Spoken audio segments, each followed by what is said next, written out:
Anong nangyari dito? Bakit ka naman ganito kapabaya? Ang kabutihan ni Laugu. Mula ngayon, tapos na.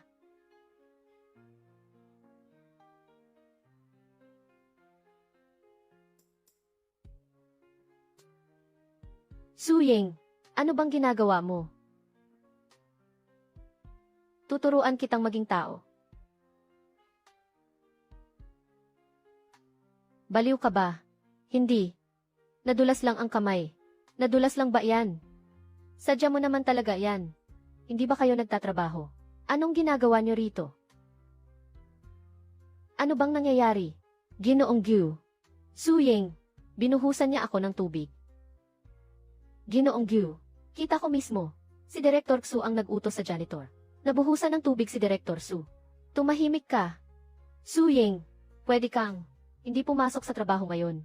Umuwi ka at magpalamig muna ng ulo. Kalmahin mo ang sarili mo. Pumunta ka sa opisina ko bukas ng umaga.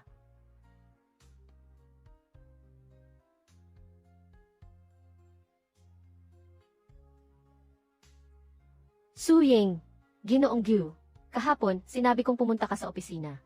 Nakalimutan mo ba? Maihalaga pa ba sa'yo ang trabaho?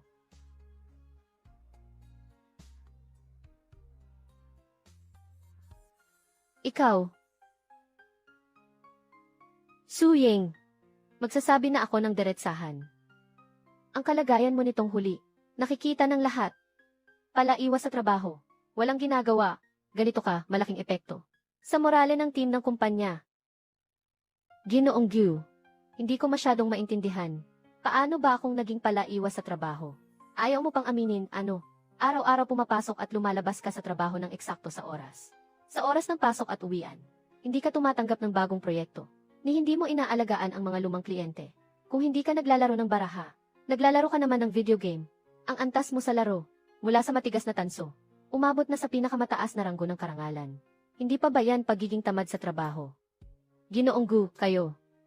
Nagkakamali po kayo ng akala sa akin. Ako ngayon, hindi na basta-basta tumatanggap ng tawag mula sa kliyente. Takot akong magsalita ng mali. Ako rin ay hindi nagtatangka ng komplikadong proyekto. Baka magkamali ako sa pagkalkula ng gastos. Overtime. Ni mag-overtime ay hindi ko na rin magawa. Baka maubos ang mga yaman ng kumpanya at magdulot ng mas malaking pagkawala. Talagang ganito ako. Mahigpit, na sumusunod sa inyong mga turo, at buong pagsisikap na kontrolin ang panganib.